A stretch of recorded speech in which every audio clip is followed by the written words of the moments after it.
Sunshines. So, this is probably going to be a longer presentation. I don't know if I'm going to get all the way through it. We have talked up to this point a lot about the 1960s and 70s and the counterculture movement and the sexual revolution, and that is just one part of the population in this time. And the other part was what Nixon referred to as the silent majority. When Nixon ran, he ran on a message of law and order and like a return to normalcy, okay, which was what a lot of individuals wanted, okay. Often the people who are protesting, who are in the street, of course, they're going to get the most coverage, but they certainly don't necessarily make up the entire voting bloc. So we've talked about Nixon already, and he is really the beginning of the uh, kind of conservative movement, but he is not who we focus on the most. Typically, we focus on Reagan the most with the conservative movement. And I do want to give poor Jimmy Carter a shout out. So Jimmy Carter was a one-term president, a Democratic president, and he actually did some really cool stuff. He did some stuff that got him not reelected too, and I'll touch on that in just a second. But I'll actually come back to Carter Um, later on, so I haven't totally forgotten about him. So let's go ahead and jump right in. The New Right and the Reagan Revolution. And this is really setting the stage, honestly, for the world that we live in today. I say that, but it's all setting the stage, I guess. All right, so Carter was in office, right? Carter was having some struggles. And in 1979, Iran stopped oil to the United States, okay? Congress rejected most of Carter's energy proposals. So Carter was probably the first president to actively talk about climate and talk about conservation. As a matter of fact, he put solar panels on top of the White House. Okay, he gave his Malice speech, and this is just a little excerpt of it.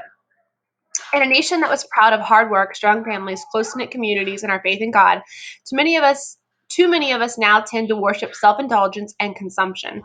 This intolerable dependence on foreign oil threatens our economic independence and the very security of our nation. The energy crisis is real.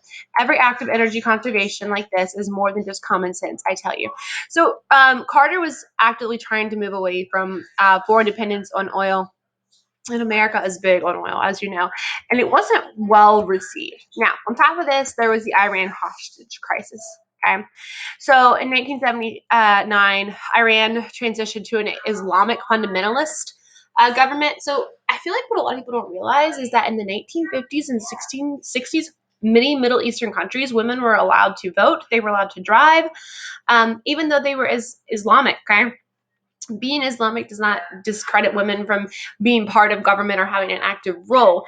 It is the fundamentalist element, the extreme element that does that. And so there was a huge switch. And so in 79, Iran makes a switch, which is really close to the 80s, guys. Oops, I'm not going too fast. I apologize. So Americans are taken hostage in Iran. There was a secret military rescue operation. 2 helicopters malfunctioned. Another collided with a cargo plane, killing 8 service members. There's a great movie about this. We may or may not watch it. Iranians displayed the burned corpses, and the president was criticized for his incompetence. Okay.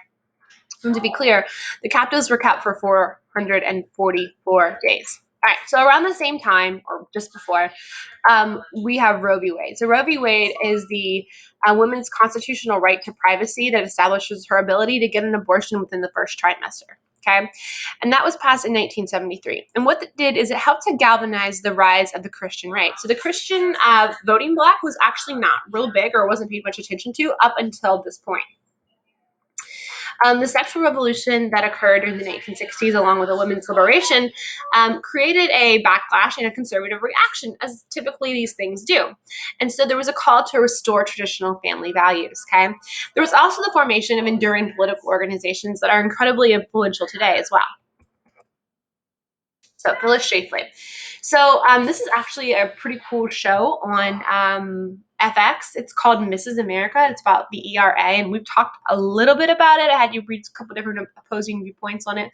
So the Equal Rights Amendment was introduced, and it was the idea that they were going to codify into amendments protection for women under the law and the Constitution. Conservatives said that this undermined traditional family values. Um, liberals wanted it specifically intervention in the private. I don't even know what I mean by that, so you'll just let's skip over that. Anyway, Phyllis Schlafly wanted to stop the ERA. Okay, she was 100% against it, and she mobilized a formidable force. Okay, which actually was successful. And the ERA, Equal Rights Amendment, died in 1982 by just 3 votes. You may have heard it mentioned again today. There's been talk about possibly reintroducing it.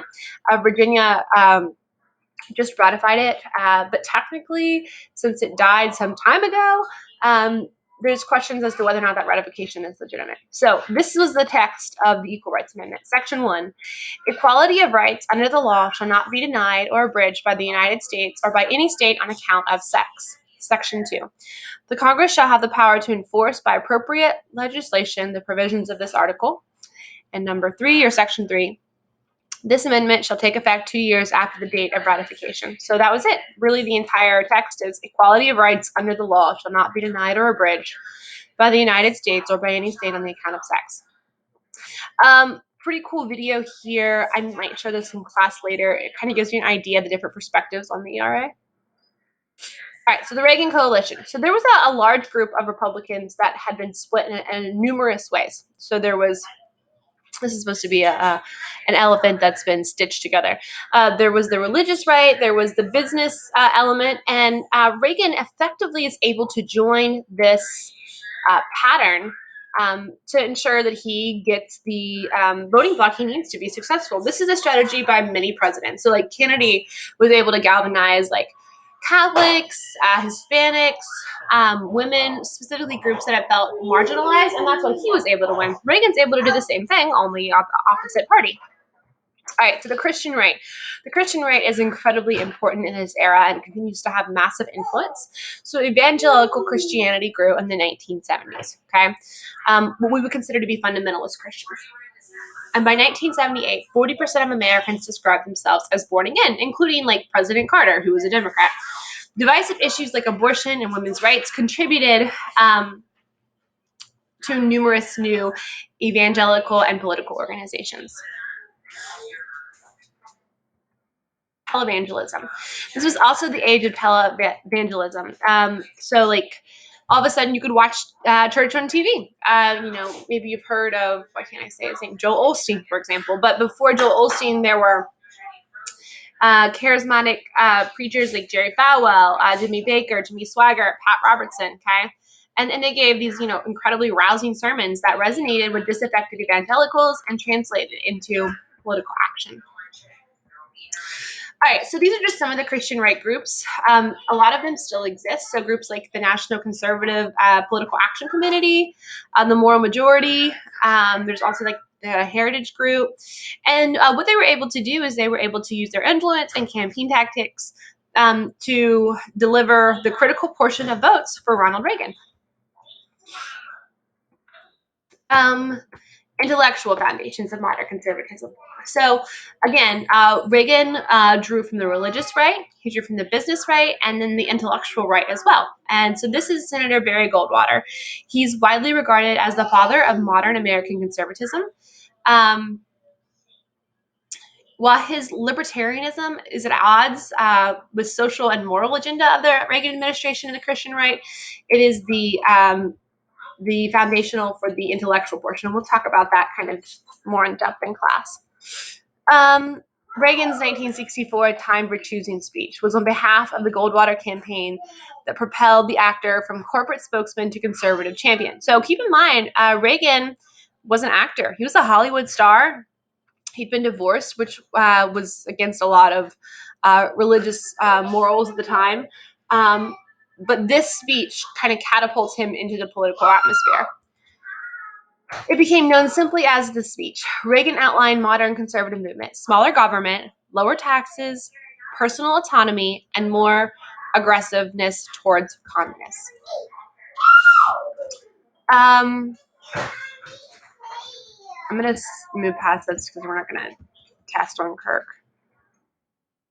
All right, so the election of 1980. There's a lot of economic issues. There was, of course, the foreign policy nightmare. So you've got Jimmy Carter on the left and Ronald Reagan on the right.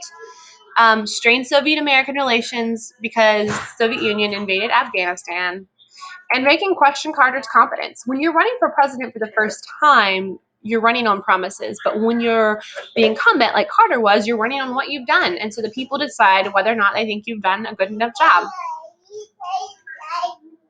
What is that, baby? Sadie did what? Okay, hold on one second. Sorry, folks. We had a minor emergency. My youngest needed me to open her Oreo. Yes, it is 9:25, and yes, my baby is eating an Oreo. Feel free to judge me. All right. So anyway, where were we? Reagan and Carter. Reagan questioned Carter's competence. Carter cast Reagan as a dangerous extremist. Okay, and they had one televised debate with a big question: are you better off now than you were 4 years ago? And Reagan convinced people that if you weren't, vote for me. So it's a landslide for Reagan. Okay. And the first Republican majority in the Senate since 1952. So he not only gets the presidency, he gets the Senate as well. There was a horrible voter turnout, which is another topic altogether. But it definitely showed that there was a lot of apathy towards the political process. And as the 1970s came to an end, the Reagan Revolution began. And so you can see here, this is the electoral votes. Like, yeah, I mean, Reagan smashes Carter, 489 to 49. And this is why people take issue with the Electoral College. Well, that's a smash. Take a look at the popular vote, 50% to 41. That's still a good win, but not near as skewed as the electoral votes. Anyway. All right. So the Reagan Revolution begins. One of Reagan's big goals were to reverse the political legacies of the New Deal by FDR and the Great Society, which was LBJ. And all of those were programs that were extended, specifically like social welfare programs, like unemployment, Social Security, things like that. Those were all major government initiatives. And Reagan wanted to at least end or curtail those programs. In his inaugural address, he said, in this present crisis, government is not the solution to the problem. Government is the problem. So new conservative sentiment at this time is low taxes, smaller government, and a strong national defense. And he also conveyed a sense of optimism and accessibility. He was a phenomenal speaker. You know, he did well on camera. He was a movie star. He earned the title, legitimately so, the great communicator. So he has this really high approval rating. He gets the Iranian tariffs released. Congress enacted legislation that reduced tax rates by 25% over 3 years, cut social spending, and people were over the moon for him. What, baby? They ate your cookie? Okay, I'll get you a new one. So, anyway, someone attempts an assassination on Reagan, okay? March 30th, 1981. You okay, baby? John Hinckley Jr. He shot the president to impress actress Jodie Foster, and his survived assassination attempt skyrockets his approval rating to 73%. 1 second, folks.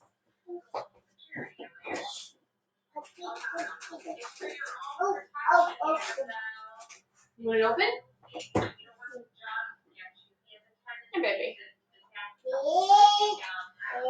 You're welcome. Oh, so exciting.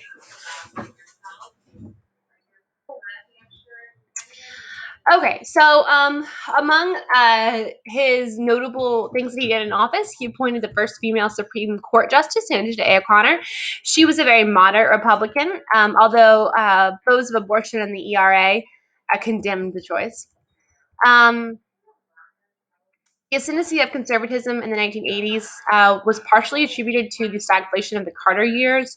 We'll talk more about Reaganomics, supply side economic theory, and so on and so forth later, because it's more specific to economics than it is to government. But we will talk about it, okay?